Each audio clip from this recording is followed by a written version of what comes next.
अस्सलाम वालेकुम dear students, उम्मीद आप सब खैरियत से होंगे। आज के लेक्चर में हम एक्सरसाइज 5.3 स्टार्ट करेंगे। लास्ट लेक्चर में हमने 5.2 एक्सरसाइज कंप्लीट कर ली थी और आपको याद होगा कि हमारा टॉपिक था linear inequalities and linear programming, जो चैप्टर 5 है हमारी क्लास में। तो अब इसमें ये होगा कि लीनियर प्रोग्रामिंग में इसकी बेसिक 2-3 डेफिनेशंस हैं जो मैंने पिछले एक्सरसाइज में भी डिस्कस की थी। आप पिछले लेक्चर को अगर आप देखेंगे तो आपको नज़र आ जाएंगी। तो हम उसको थोड़ा से रिकॉल कर लेते हैं एक्सरसाइज स्टार्ट करने से पहले। तो जो पहली डेफिनेशन मेरे पास है वो है ऑब्जेक्टिव फंक्शन। ठीक है, तो ऑब्जेक्टिव फंक्शन क्या होता है? A function which to be maximized और मिनिमाइज्ड। ऐसा फंक्शन जिसको हम मैक्सिमाइज करते हैं या मिनिमाइज करते हैं वो क्या कहलाता है? ऑब्जेक्टिव फंक्शन कहलाता है। आप देखें कि हमारे पास क्वेश्चन के अंदर हमारे पास इनइक्वालिटीज, सिस्टम ऑफ इनइक्वालिटीज दी होंगी और हम वहाँ से क्या करेंगे, जो कॉन्स्टेंट्स कहलाते हैं हम उनसे एसोसिएटेड इक्वेशन लेके फिर हम उसका फिजिबल सोल्यूशन मालूम करेंगे, फिजिबल रीजन, और फिजिबल रीजन से फिर हम उसके कॉर्नर पॉइंट्स निकालेंगे और वो जो कॉर्नर पॉइंट्स हैं उन्हीं में से कोई ना कोई हमारे पास क्या होता है फंक्शन, जो है वो मैक्सिमम या मिनिमम होता है। ठीक है, तो सेकंड हमारे पास ऑप्टिमल सॉल्यूशन। ऑप्टिमल सॉल्यूशन क्या होता है? The feasible solution which maximize और मिनिमाइजेस द ऑब्जेक्टिव फंक्शन। वो फिजिबल सॉल्यूशन जो ऑब्जेक्टिव फंक्शन को मैक्सिमाइज या मिनिमाइज करता है वो फिजिबल सॉल्यूशन क्या कहलाता है? ऑप्टिमल सॉल्यूशन कहलाता है। ठीक है, तीसरा हमारे पास एक थ्योरम है जो कहलाता है थ्योरम ऑफ लीनियर प्रोग्रामिंग। तो state that the maximum and minimum values of the objective function occur at corner points of the feasible region। तो अगेन जो बात मैंने पहले की थी कि जो हमारे पास जो ऑब्जेक्टिव फंक्शन की जो मैक्सिमम या मिनिमम वैल्यूज होती हैं वो हमें कहाँ पर मिलती है? फिजिबल रीजन के जो कॉर्नर पॉइंट्स होते हैं उन कॉर्नर पॉइंट्स पे हमें वो वाली वैल्यूज मिलती हैं। ठीक है, तो ये बेसिक डेफिनेशन थी, इनको आप नोट करेंगे और इनको आप रिवाइज भी करें। अब हम क्या करें, एक्सरसाइज स्टार्ट करते हैं 5.3।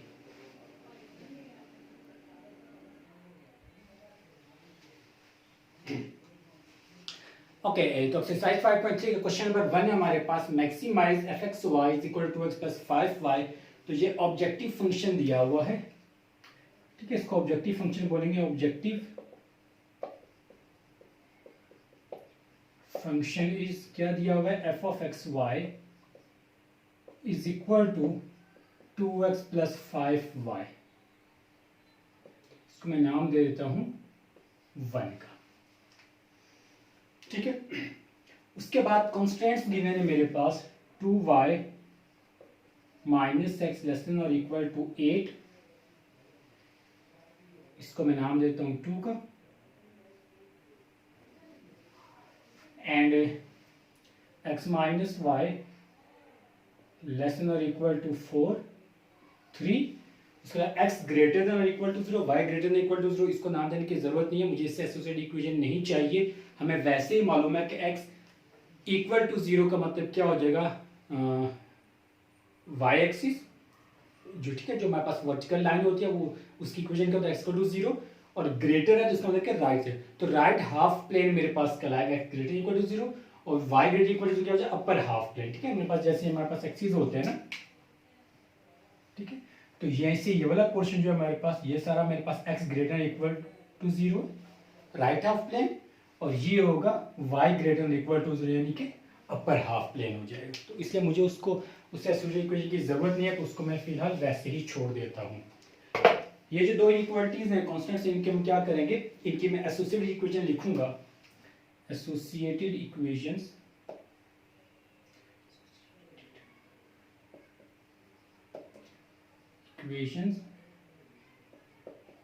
आर क्या हो जाएगी? 2 के एसोसिएटेड इक्वेशन आ जाएगी 2y minus X is equal to 8 and x minus Y is equal to 4। ठीक है, तो ये मैंने सेकंड और थर्ड जो इक्वेशन की मैंने ऐसे इक्वेशन लिख रही है। अब मैं यहाँ से x एक्सिस और x इंटरसेप्ट और y इंटरसेप्ट मालूम करूंगा। तो उसके लिए क्या करेंगे? पहले मैं y0 रख दूं, put y is equal to 0, तो ये आ जाएगा 2 0 minus X is equal to 8। x की वैल्यू आ जाएगी -8 और यहाँ पर y0 रखें तो यह आ जाएगा x minus 0 is equal to 4, तो x की वैल्यू आ जाएगी 4। तो इस तरह से मेरे पास जो पेयर बनेगा -8, 0 और यहाँ से पेयर आ जाएगा 4,0 तो मेरे पास एक वैल्यू आ गई। ठीक है, इसी तरह अब क्या करेंगे, x0 रखेंगे, put x is equal to 0 in 4 and 5। तो 4 में जब 0 रखेंगे तो यह आ जाएगा 2y minus 0 is equal to 8, तो y की वैल्यू आ जाएगी 4। ठीक है, और यहाँ पे रखेंगे जब x0 तो यह आ जाएगा 0 minus Y is equal to 4, तो y की वैल्यू आ गई -4। तो यह आ गया x0 y4 और यह आ जाएगा x0 y -4। ठीक हो गया। अब क्या करेंगे हम, इसके बाद हम इसमें टेस्ट पॉइंट लेते थे, तो अब मैं टेस्ट पॉइंट ले रहा हूं, टेकिंग टेस्ट पॉइंट 0 0, ओरिजिन को हम क्या करेंगे, टेस्ट पॉइंट लेते हैं। तो इसको पुट करते हैं दोनों इक्वलिटीज में, सेकंड और थर्ड में, तो पुट इन 2 and 3। इसमें पुट करें तो यह आ जाएगा 2 0 माइनस 0 लेस देन और इक्वल टू 8, तो यह आ जाएगा 0 लेस देन 8, तो ये मेरे पास आ गया ट्रू। 0 8 से लेस ही होता है। और 3 में क्या बन जाएगा, x minus Y less than और इक्वल टू 4, तो यह आ जाएगा 0 लेस देन 4, तो ये वैल्यू भी मेरे लिए ट्रू है। इसका मतलब ये हुआ कि जो हमारे पास सोल्यूशन होगा, सोल्यूशन रीजन होगा, वो इस लाइन से टुवर्ड्स ओरिजिन होगा। ठीक है, ट्रू का मतलब क्या, टुवर्ड्स ओरिजिन हमारे पास इसका सोल्यूशन रीजन रहेगा। ठीक है, तो ये मैंने सारी वैल्यूज निकाल लिए। अब हम क्या करेंगे, इसका ड्रॉ करते हैं ग्राफ, फिर हम इसके बाद इसके कॉर्नर पॉइंट्स पे जाएंगे। तो ग्राफ के लिए मेरे पास, मैं देख लूँ कि मैक्सिमम वैल्यूज कितनी है, x -8 है और 4 है। तो यहाँ पे मैं इसका ग्राफ ड्रॉ कर रहा हूँ, आपको समझ में आ जाएगा। ठीक है, इस तरह से।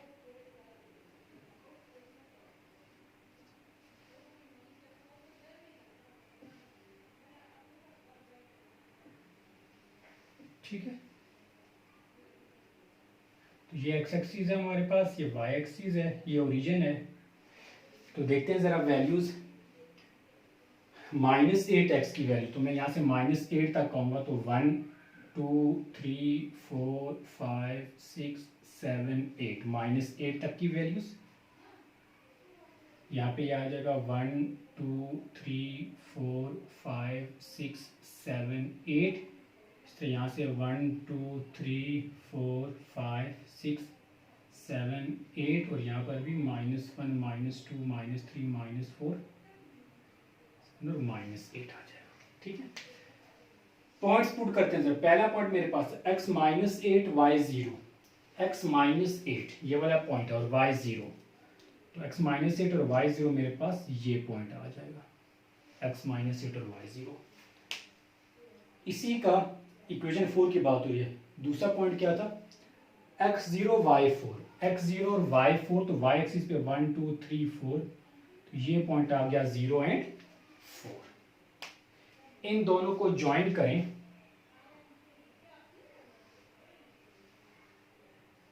ठीक है, तो ये कौन सी लाइन थी मेरे पास, ये थी 2y - x is equal to 8, 2y - x is equal to 8। ठीक हो गया इस लाइन में। अब दूसरी लाइन, ये तो मेरे पास लाइन नंबर कौन सी थी, इक्वेशन 4 थी, तो उसका मैंने ग्राफ ड्रॉ कर लिया। अब 5 को देखें जरा, इसके पॉइंट्स x4 y0, x4 1 2 3 4 ये आ गया, और y0, और दूसरा पॉइंट इसका x0 y -4, तो x0 और y -1 2 3 4, तो y -4। ये लाइन आगे तक जाएगी, तो मुझे थोड़ा सा क्योंकि ये इंटरसेक्ट यहाँ पे नहीं करी, ये आगे जाके इंटरसेक्ट करेगी, तो मैं ग्राफ को थोड़ा सा दोबारा ड्रॉ कर दूँ इसको इस साइड पे, ताकि मैं आराम से उसको शो कर सकूँ कि ये कहाँ पे लाइंस इंटरसेक्ट कर रही है। ठीक है, तो उसके लिए आप देखें, मैं यहाँ से स्टार्ट ले लेता हूँ, यहाँ पर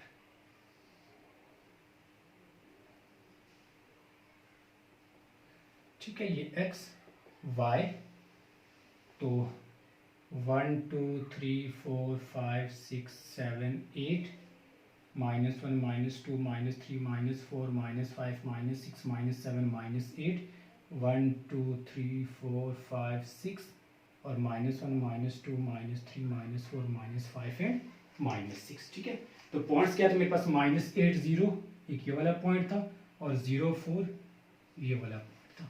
इसको मैंने लाइन ड्रॉ कर दी। ठीक है, और दूसरा x 4 0, ये 4 0 एंड 0 -4, ये, तो इन दोनों को भी ज्वाइन करेंगे, तो यहाँ से भी एक लाइन ड्रॉ करेंगे। ठीक है, इसको आगे मैं बढ़ा देता हूँ, तो ये दोनों लाइंस क्या करेंगी, इंटरसेक्ट कर जाएंगी पॉइंट्स में। यह है -8 0 है, ये है 0 4, ये आ गया 4 0 और ये 0 -4। अच्छा, अब देखें ज़रा, इसका जो सॉल्यूशन रीजन होगा या फिजिबल रीजन भी आप कह सकते हैं, वो ये होगा, हम टुवर्ड्स ओरिजिन है तो इस लाइन से ऊपर की तरफ रहेंगे, तो इससे ऊपर का मेरे पास ये वाला सॉल्यूशन रीजन हो सकता है सारा। देखिए ये वाला, इस लाइन से ऊपर ही रहेंगे ना, और इस लाइन से नीचे, क्योंकि टुवर्ड्स ओरिजिन था, ये ओरिजिन है तो हमने ओरिजिन की तरफ जाना है। इस लाइन से ओरिजिन की तरफ ये वाला पोर्शन, और इस लाइन से की तरफ ये वाला पोर्शन आएगा, तो ये सारा इन दोनों के बीच का रीजन होगा। ठीक है, ये वाला, क्योंकि इससे नीचे नहीं जाना, इससे ऊपर नहीं जाना। और फिर x ग्रेटर देन और इक्वल टू 0 का मतलब क्या हो जाएगा, x greater than equal to 0 का मतलब हम इस लाइन से राइट पे रहेंगे, तो मतलब हम यहाँ तक रहेंगे, यहाँ तक, इस लाइन से इधर नहीं आएंगे। और y ग्रेटर इक्वल टू 0 हम इस लाइन से ऊपर रहेंगे, तो हम यहाँ से नीचे भी नहीं आ सकते, तो हम यहाँ से ऊपर भी रहेंगे। ठीक है, तो इस तरह से जो मेरे पास सॉल्यूशन रीजन बन रहा है वो आपको नज़र आ रहा है कि ये वाला पोर्शन है हमारे पास, ये जो सॉल्यूशन रीजन है। ठीक हो गया, इसको मैं लिखता हूँ यहाँ पे, इससे ऊपर जो ये क्या हो जाएगा, y greater than equal to 0। ये जो लाइन है ये y इक्वल टू 0 की लाइन होती है और ये x इक्वल टू 0 की लाइन होती है। अच्छा, अब इसके कॉर्नर पॉइंट्स, इनको मैं नाम दे देता हूँ। एक ये वाला पॉइंट है जिसको हम ओरिजिन कह देते हैं, 0 0 सोचें। एक ये वाला पॉइंट आता है, इसको ए का नाम दें। एक ये पॉइंट है, इसको बोलते हैं बी, और एक ये पॉइंट, इसको मैं कह देता हूँ सी। ठीक है, तो इस तरह से कॉर्नर पॉइंट्स क्या बने, ओ ए बी एंड सी। ओ की वैल्यू मुझे मालूम है 0 0, ए 4 0, सी 0 4, लेकिन बी कितना है, वो इन दोनों लाइंस का पॉइंट ऑफ इंटरसेक्शन है। तो बी मालूम करने के लिए मुझे इन दोनों को सॉल्व करना पड़ेगा। तो 5 और 4 को सॉल्व करते हैं, तो मैं यहाँ पे लिख देता हूँ, यहाँ पे मैं इसको सॉल्व कर लेता हूँ, एडिंग 4 एंड 5, इन दोनों को ऐड करते हैं 4 5 को, तो यह आएगा 2y minus X is equal to 8, और यह आ जाएगा x minus Y is equal to 4। x minus Y तो आप इसको लिख सकते हैं माइनस वाई प्लस एक्स, एक ही बात है, x माइनस वाई। तो यहाँ से ये x वाई टर्म्स हो जाएंगी कैंसिल, 2y माइनस वाई, तो ये बचेगा y इज इक्वल टू 12। ठीक है, अब y की वैल्यू आ गई 12, और इसको पुट करता हूं मैं 5 में, पुट इन 5, ये इक्वेशन 5, तो x माइनस वाई कितना, 12 इज इक्वल टू 4, तो x हो जाएगा 16। तो b के पॉइंट्स आ गए मेरे पास 16, 12। ठीक है, ये मेरे पास आ गया b। तो यहां पे मैं लिख देता हूं, corner points of feasible region क्या हो जाएंगे, corner points are O 0 0, A 4 0, B 16, 12 and C 0, 4। ये चारों आ गया हमारे पास कॉर्नर पॉइंट्स। अब कॉर्नर पॉइंट्स के बाद हमने फंक्शन को मैक्सिमाइज या मैक्सिमाइज करना था, तो क्या करेंगे, ये चारों कॉर्नर पॉइंट्स हम पुट करेंगे जो ऑब्जेक्टिव फंक्शन था उसमें, तो देखेंगे किस कॉर्नर पॉइंट पर हमारे पास मैक्सिमम वैल्यू आती है। ठीक है, तो इसको जब 1 में पुट करेंगे तो मैं 1 बाय 1 सारे पुट कर देता हूँ। नाउ एफ ऑफ 0 0 पहला पॉइंट में पुट करूँगा, एक्स वाई की जगह 0 0 ओरिजिन वाला, तो यह आ जाएगा 2 0 प्लस 5 0, तो यह आ जाएगा 0। दूसरा पॉइंट है 4,0 एफ 4 0, तो 2 ये आ जाएगा 4 प्लस 5 ये आ गया 0, तो ये आ जाएगा मेरे पास 8। थर्ड पॉइंट है 16,12, तो ये आ जाएगा 2 इंटू 16 प्लस 5 इंटू 12, तो ये 32 और प्लस 60, तो ये आ जाएगा 92। और फोर्थ पॉइंट है मेरे पास 0,4, तो ये आ जाएगा 2 इंटू 0 प्लस 5 इंटू 4, तो ये आ जाएगा 20।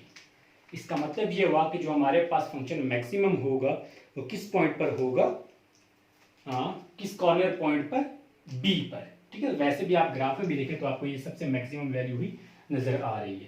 तो इसका आंसर मैं यहाँ पे लिखता हूँ लास्ट में, so function is maximum at point C B, B यानी कि 16,12, ठीक है, एंड इज 92, और उसकी वैल्यू कितनी है, 92 है। तो ये था कंप्लीट क्वेश्चन जिसमें हमने सबसे पहले कंस्टेंट जो थे उनकी इनइक्वालिटी, सॉरी इसकी इनइक्वालिटीज की हमने क्या कि एसोसिएटेड इक्वेशन ड्रॉ की, वहां से हमने एक्स इंटरसेप्ट और वाई इंटरसेप्ट मालूम किए, फिर हमने टेस्ट पॉइंट लिया ओरिजिन, और उससे हमने देखा कि जो सोल्यूशन रीजन होगा वो हमारे पास टुवर्ड्स ओरिजिन होगा या अवे फ्रॉम द ओरिजिन होगा।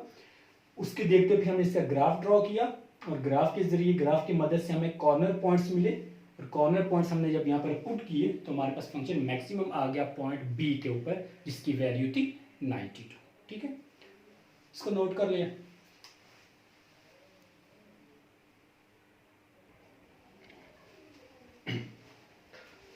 जी तो स्टूडेंट्स, एक्सरसाइज 5.3 का हमने एक क्वेश्चन किया था, क्वेश्चन नंबर 2, 3, 4, 5 सारे के सारे सेम है। आपको बहुत लेंथी क्वेश्चन है तो हर एक क्वेश्चन में आपको बोर्ड पर सॉल्व नहीं करवा सकता, वो आपने खुद ट्राई करने, कोई भी उसमें टिपिकल चीज़ नहीं है। अगर आपको पहले क्वेश्चन समझ में आए तो बाकी सारे आप खुद कर सकते हैं। ये एंड के जो 2-3 क्वेश्चन ये वर्ड प्रॉब्लम है, इसको जरा समझ लें। क्वेश्चन नंबर 7 में कहा गया कि each unit of food x cost ₹25 and contains 2 units of protein and 4 units of iron. तो मतलब यह है कि हमारे पास कोई फूड एक्स है जिसकी कॉस्ट 25 है, और इसमें 2 यूनिट्स प्रोटीन के और 4 यूनिट्स आयरन के यूज होते हैं, तो ये बनता है। ठीक है, फूड एक्स के अंदर प्रोटीन और आयरन दोनों मौजूद है, 2 units of protein and 4 units of iron होगा, तो ये फूड एक्स तैयार होगा जिसकी कीमत हमारे पास है ₹25। इसी तरह एक और फूड वाई है जिसकी कॉस्ट है ₹30, और इसमें कौन कौन से एलिमेंट शामिल है, 3 units of protein and 2 units of iron. तो फूड वाई जो बनेगा उसमें प्रोटीन के 3 यूनिट और 2 यूनिट हम आयरन के यूज करेंगे, तो फूड वाई तैयार होगा, और इसकी प्राइस कितनी होगी, ₹30। ठीक है, फिर हमें कहा गया कि each animal must receive at least 12 units of protein and 16 units of iron each day. Her animal के लिए लाजमी है कि उसको हर रोज 12 यूनिट प्रोटीन के और 16 यूनिट जो है वो आयरन के उसको दिए जाए। How many units of each food should be fed to each animal at the minimum possible cost. तो कह रहे हैं कि हम हर फूड के कितने यूनिट्स प्रोड्यूस करें कि जो हम डेली एनिमल को दें उसकी ज़रूरत के मुताबिक, जो हमें मिनिमम कास्ट में पड़े। ठीक है, तो मिनिमम कास्ट में ये हमें पढ़ने चाहिए। तो देखते हैं ज़रा इसकी इक्वेशंस क्या बनती हैं। अच्छा, तो क्वेश्चन की स्टेटमेंट के मुताबिक मैंने इसको सपोज कर लिया, suppose that x units of food x and y units of food y should be fed to each animal each day. ठीक है, और z be the cost of food for each animal each day. तो ये जो मेरे पास cost आ गई z, ये यानी कि ऑब्जेक्टिव फंक्शन आ जाएगा, z इज इक्वल टू जिसको आप यूँ भी लिख सकते थे एफ ऑफ एक्स वाई, ठीक है, यूँ भी आप लिखते होते हैं। तो ये मेरे पास क्या हो जाएगा, देखें ज़रा, फूड एक्स की कॉस्ट कितने यूनिट्स हमने एक्स यूनिट्स प्रोड्यूस किया, उसकी कॉस्ट कितनी थी 25, तो यह आ जाएगा 25x प्लस, और जो फूड y है उसकी कॉस्ट 30 थी, और इसको हमने कितने y यूनिट कहा, ये रहा, and y units of food y, तो यह आ जाएगा 30y, इसको नाम देते इक्वेशन 1 का। तो ये मेरे पास ऑब्जेक्टिव फंक्शन बन गया, ठीक है। अब constraints according to given conditions देखते हैं इसकी इनइक्वालिटीज क्या बनेगी, कंस्ट्रेंट्स क्या होंगे। अच्छा, उसके मुताबिक देखें जरा, क्या कहा, 2 units of protein and 4 units of iron, ये फूड एक्स के लिए था, ठीक है। तो अगर आप फूड एक्स को हमने एक्स यूनिट कहा था, तो प्रोटीन के लिए इक्वेशन क्या बनेगी, 2 यूनिट्स ऑफ प्रोटीन यहाँ पे आ जाएगा, यानी कि 2x, और फिर प्रोटीन का ये एंड 3 यूनिट्स ऑफ प्रोटीन, तो 2x plus 3y, 2x plus 3y, आगे क्या कहेगा, each animal must receive at least 12 units of protein, तो एटलीस्ट 12 यूनिट्स ऑफ प्रोटीन, तो प्रोटीन की बात हो रही है, तो एटलीस्ट का मतलब उससे ज्यादा उससे कम नहीं हो सकता, तो ये ग्रेटर देन और इक्वल टू 12 आ जाएगा, ठीक है। ये प्रोटीन की बात हो रही है, तो प्रोटीन मेरे पास क्या था, देखें एक्स, फूड एक्स के लिए मेरे पास कितनी प्रोटीन थी, 2 यूनिट्स, तो ये 2x आ गया, और फूड वाई के लिए कितनी यूनिट थी, 3 यूनिट ऑफ प्रोटीन, तो प्लस 3y, तो ये प्रोटीन के लिए आ गया, ठीक है। एटलीस्ट 12 तो इसे ग्रेटर देन इक्वल टू 12 कहा, और सेकंड क्या हो जाएगा, and 16 units of iron each day, iron 16 units, तो आयरन फूड एक्स के लिए मेरे पास कितना था, आयरन 4 यूनिट्स, यानी कि 4x, और फूड y के लिए आयरन कितना था, 2 यूनिट्स, 4x प्लस 2y, और फिर अगेन एटलीस्ट, तो ये ग्रेटर देन इक्वल टू 16 आ जाएगा, ठीक है। इसको अगर मैं 2 से डिवाइड करवा दूं, तो ये आ जाएगा 2x plus Y greater than equal to 8, तो ये आ गई इनइक्वालिटी 3, ठीक है यहाँ तक।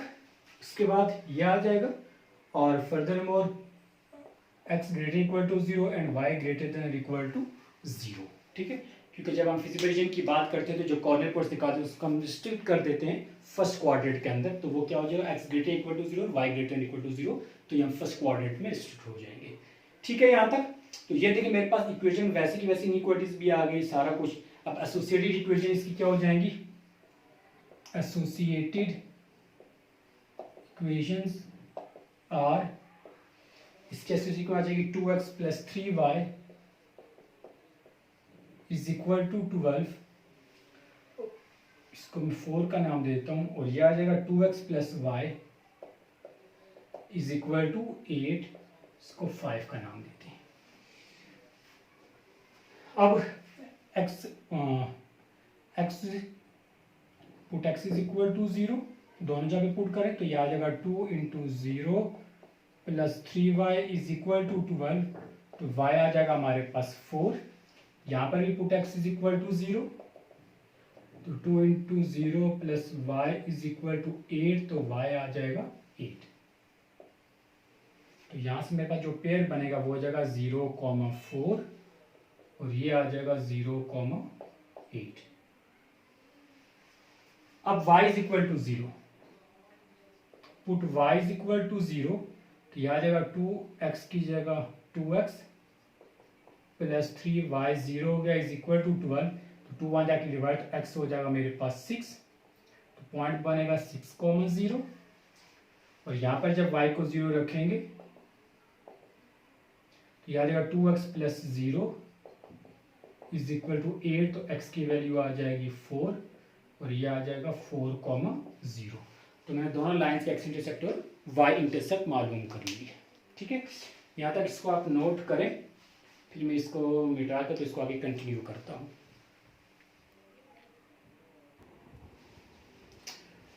बात है इसका टेस्ट पॉइंट 0 0, टेस्ट पॉइंट लेंगे दोनों इनइक्वालिटीज में 2 और 3 में, 2 मेरे पास बन जाएगी 2 0 plus 3 0 greater than equal to 12, और ये आ जाएगा 0 ग्रेटर देन 12, ये आ गया फॉल्स, तो ये अवे फ्रॉम द ओरिजिन होगा। और इसी तरह जो थर्ड है इसके बाद ये वाला 2 x की जगह 0 रखेंगे plus y0 greater than equal to 8, तो यह आ जाएगा 0 ग्रेटर देन 8, तो अगेन ये भी क्या हो गया, फॉल्स हो गया। तो दोनों सूरतों में हमारे pass away from the origin आएगा। ठीक है, अब मैं इसका ड्रॉ करता हूँ ग्राफ, तो इसको यहाँ से मैं मिटा देता हूँ, बस ये पॉइंट्स ताकि हमें याद रहें। तो इसका ग्राफ ड्रॉ करते हैं। यहाँ पे नेगेटिव वैल्यू मेरे पास नहीं है, तो मैं लेफ्ट साइड से ड्रॉ कर लेता हूँ, कोई इशू नहीं है।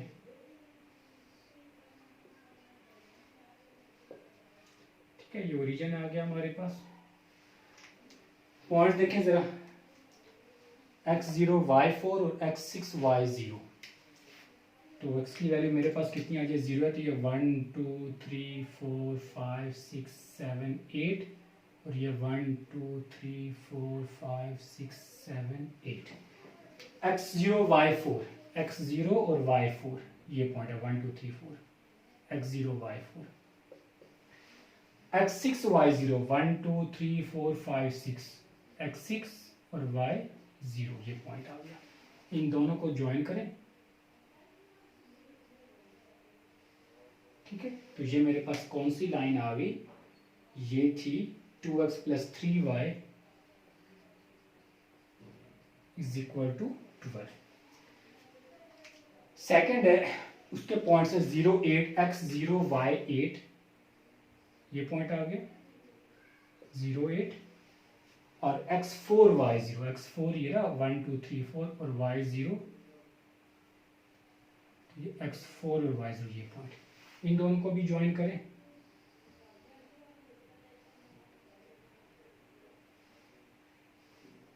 ठीक है, और ये एक लाइन थी मेरे पास 2x प्लस वाई, ऊपर वाई लिख सकते हैं आप 2x plus Y is equal to 8।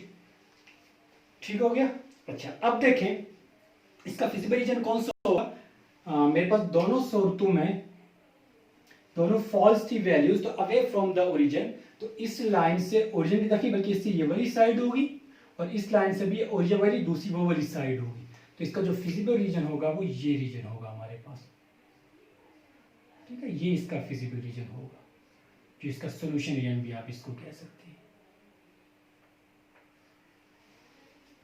ठीक है, इस लाइन से इधर जा सकते हैं। तो ये सारा हमारा क्या कहलाएगा, ये सारा हमारा सोल्यूशन रीजन कहलाएगा। बस इसमें हमने क्या करना है कि हमने यहाँ से, हाँ, इससे नीचे नहीं आना, इस लाइन से, और इससे इस तरफ नहीं आना, ये मसला। अब इसके जो कॉर्नर पॉइंट्स हैं, एक ये कॉर्नर पॉइंट आ गया, इसको मैं नाम देता हूँ ए का, एक ये कॉर्नर पॉइंट है बी, और एक ये कॉर्नर पॉइंट है सी। तो कॉर्नर पॉइंट मेरे पास है ए बी और सी। मैं यहाँ पे मालूम कर लूँ corner points of feasible region. Corner points of feasible region are A60, B, ये मुझे अभी मालूम करना है, एंड C 0,4। ठीक है, B के कोऑर्डिनेट्स क्या हो जाएंगे, देखिए इन दोनों लाइंस का पॉइंट ऑफ इंटरसेक्शन है, तो इन दोनों को सॉल्व कर लेते हैं। तो मैं 2 - 3 करता हूं। ठीक है, 2 - 3,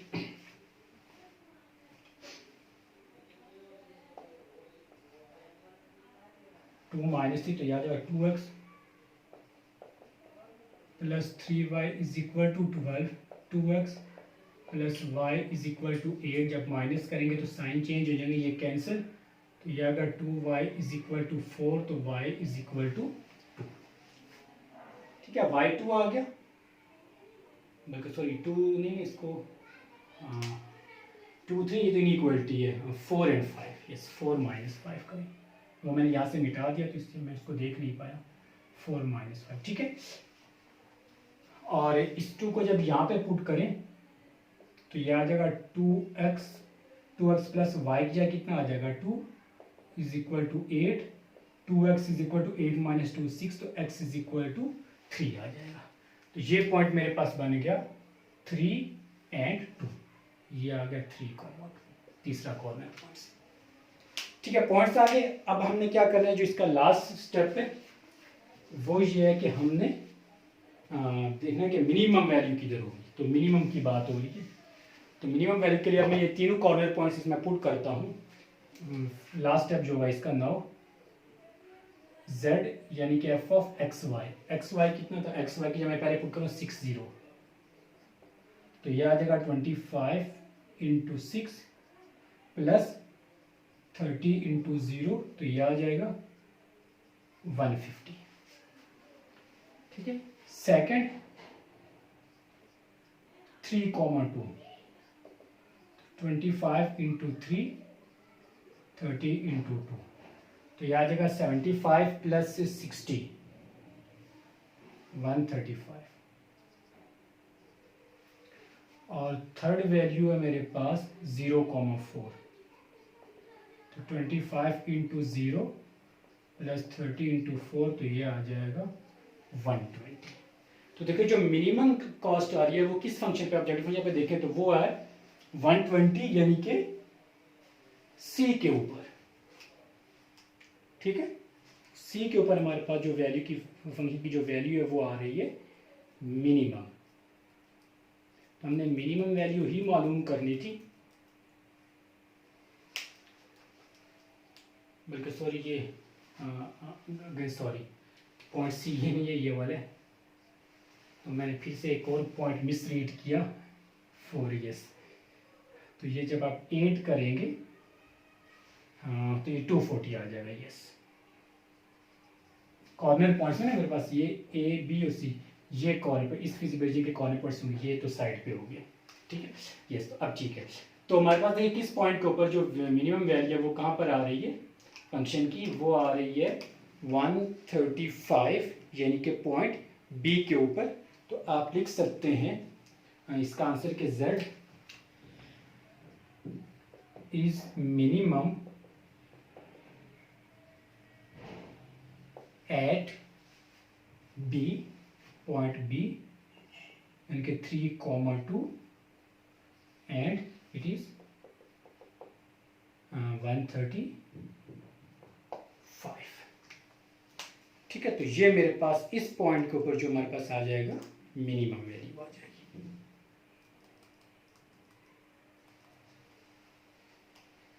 अब यूँ भी कह सकते हैं कि सो मिनिमम कॉस्ट इज ₹135।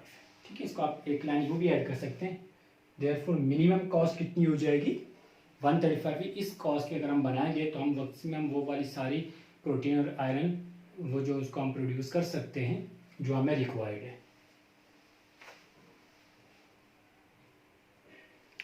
हाँ, बल्कि इसमें मैंने एक लाइन आपकी ऐड कर दी है आंसर के में, आप इसको ऐड कर देना ज़रूर इसके बाद लास्ट में। वो क्या था कि मिनिमम कॉस्ट ₹135 है, यहाँ तक बात हो गई है। तो आप आंसर देखिए हमारे पास किस पॉइंट पर आई है 3,2 पे। तो ये 3 यूनिट्स मेरे पास क्या आते हैं x और फूड x नहीं, तो hence 3 units of food x and 2 units of food y should be fed to each animal at the smallest possible cost. ठीक है,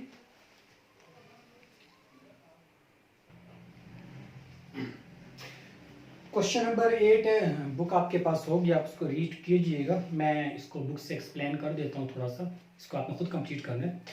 क्वेश्चन में क्या कहते हैं, a dealer wishes to purchase a number of fans and sewing machines. ठीक है, dealer है वो परचेज करना चाह रहा है सेविंग मशीन और फैंस। ही हैज़ ओनली ₹5760, तो उसके पास टोटल अमाउंट कितना है 5760। Invest and has space at most 20 items, तो ज्यादा से ज्यादा वो 20 आइटम्स की उसके पास स्पेस मौजूद है। अ फैन कॉस्ट हिम ₹360, तो फैन की कॉस्ट कितनी है वो है 360, सॉरी यस 360। और जो सेविंग मशीन है इसकी कॉस्ट है ₹240.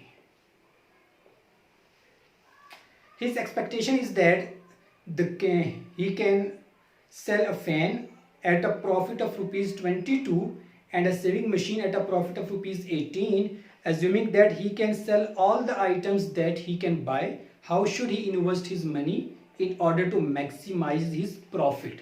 अब देखो उसने मैक्सिमाइज किसको करना है, वो कह रहे हैं कि उसको ज़्यादा से ज़्यादा वो प्रॉफिट कब गेन कर सकता है, वो किस पे कितना इन्वेस्ट करे, यानी कि वो कितनी मशीन खरीदे या कितने फैंस खरीदे जिसके ऊपर वो मैक्सिमम प्रॉफिट हासिल करे। तो जो हमारे पास जो ऑब्जेक्टिव फंक्शन होगा वो क्या होगा, प्रॉफिट को मैक्सिमाइज करना। तो उसके लिए हमारे पास जो कंडीशन बनेगी, अगर मैं उसको z का नाम दे दूँ अगेन, या fxy ये ऑब्जेक्टिव फंक्शन है, तो प्रॉफिट की बात हो रही है, तो क्या कह रहे हैं कि 22 प्रॉफिट वो गेन कर सकता है किस पे, उसकी एक्सपेक्टेशन के मुताबिक फैन और मशीन पे कितना 18, तो 22 इसको मैं x कहता हूँ, ये नंबर ऑफ फैंस के लिए, और 18 y नंबर ऑफ मशीन्स के लिए। ठीक है, तो ये हमारे पास ऑब्जेक्टिव फंक्शन है, इसको हमने मैक्सिमाइज करना है। ठीक है, उसके बाद जो इनइक्वालिटीज हमारे पास हैं, जो कॉन्स्टेंट्स होंगे वो बन जाएंगे अकॉर्डिंग टू गिवन कंडीशन। फिर कंडीशन का मुताबिक देखिए उससे क्या बोला, उसके पास मैक्सिमम अमाउंट कितना है 5760। ठीक है, और a fan cost of him cost him rupees 360 and saving machine 240। तो फैन की कॉस्ट कितनी है 360, तो ये मेरे पास आ जाएगा 360x प्लस, और मशीन है 240y। उसके पास मैक्सिमम अमाउंट जो है वो 570 के इससे कम होगा, लेकिन इससे ज्यादा नहीं हो सकता, तो ये आ जाएगा लेस देन और इक्वल टू 5760। इसका ख्याल करना, एटमोस्ट का वर्ड जब होगा तो आएगा। और फिर क्या कि ही हैज ओनली रुपीज, ठीक हो गया, to invest and has space at most for 20 items. तो ज्यादा से ज्यादा वो 20 आइटम, जिनके आइटम्स कौन कौन से हैं x और y, तो वो ज्यादा से ज्यादा कितने आइटम रख सकता है, उसका स्पेस है 20। तो ये मेरे पास दूसरी वैल्यू आ गई, again x greater equal to 0 और y greater than equal to 0। ये मैंने आपके सामने इक्वेशन सारी बना दी है, बाकी सारा का सारा प्रोसीजर सेम रहेगा जो कि हमने पिछले क्वेश्चन में किया था। ठीक है, तो इसका जो क्वेश्चन नंबर 9 है वो आपने पूरा क्वेश्चन आपने खुद मालूम सॉल्व करना है, उसकी इक्वेशन भी आपने खुद बनानी है।